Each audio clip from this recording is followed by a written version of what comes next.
cultural icon, I would argue, a cultural icon in Stuart Scott passed away this weekend. And, this is something that a lot of people have been talking about. I listen to sports talk all the time. And so when he passed away,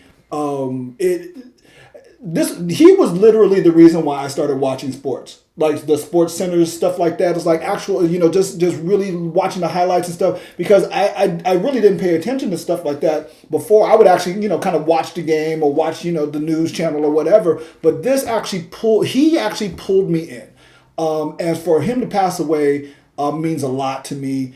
And, and I know it means a lot to a lot of other people out there. And so, and you have... Yeah, I think, first of all, anytime we're talking about death, I'm always careful to separate. I didn't know this person. Yeah, no. Most of us probably who would watch this probably did not know this person. Yeah. So on one hand, it's really incredible to see the reflection from his colleagues, the fact that he was on TV. You're able to sort of get an appreciation. Folks who are sports, you're seeing some of the behind-the-scenes stories of what Stuart Scott meant and what he did in terms of bringing about representation of black males on television. Yeah. But personally, I think this is where Bruce and I can relate, is seeing an African-American male on television in a suit or in a professional capacity, yet still using the language of hip-hop. And I'm careful to sort of distinguish. There is a blend between black aesthetics, black performance art, black speech, black vernacular, and hip-hop. There's a huge blurring of the lines. Yeah. But if we just limit Stuart Scott to talking about what he did for black folks, it sort of misses the point, which is Stuart Scott was doing it for hip-hop and hip-hop culture and hip-hop inspired people.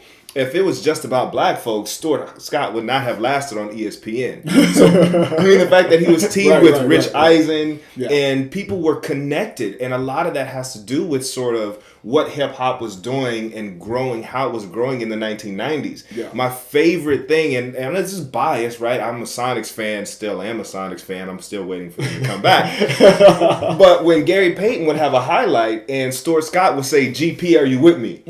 After saying, welcome to the Terror Dome, quoting Public Enemy, right? Yeah. Can the drummer get wicked? Yeah.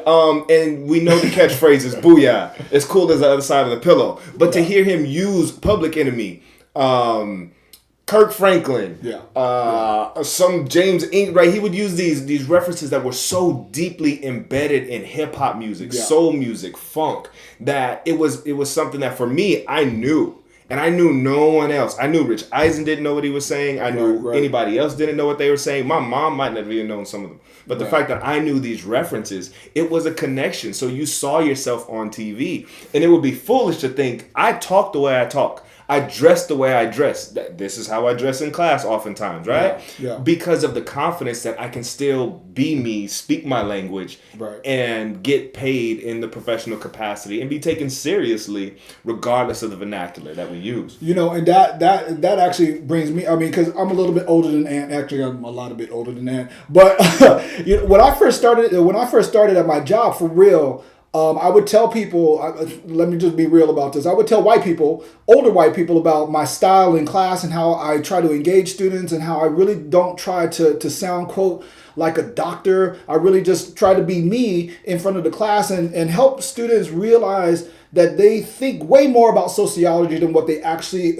acknowledge, because it's like, sociology is a discipline, and so I had to help them frame their thoughts in a sociological manner, but that they think about it all the time. But then I'm telling folks like this, and I'm telling them that I'm talking about, I'm making hip-hop references, pop culture references, but hip-hop specifically, and I remember this one older white guy, he just like looked at me, and he was just like, well, how many black people are in your class? And I'm like, well, maybe like out of 40, maybe like 2 or 3. I have 1. Yeah, right?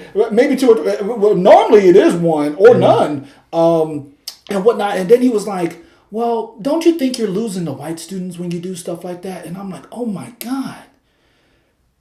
Old white people just don't get this. And that's what right? Stuart Scott did. He showed folks that, people are much more, maybe not, but at least slightly more comfortable, right? People deserve a little bit more credit in terms of how we relate, understand, pick up, and communicate than advertisers would like us to think not. Right? Exactly. And so when and so my record speaks for itself. My classes fill all the time, all of this stuff, blah blah blah. But what the older white people didn't understand is that yes, young white people actually understand this stuff too, and that this is seen as cool and hip or whatever. And I'm not even gonna be into that space because I know that I'm not cool nor hip. He's cool and hip. I'm just this old guy trying to act cool and hip. But the idea that they can understand it, regardless of how you frame it, that they could understand it, that just bridges all of those gaps. That gives people like myself and Ant license to go, hey, you know what?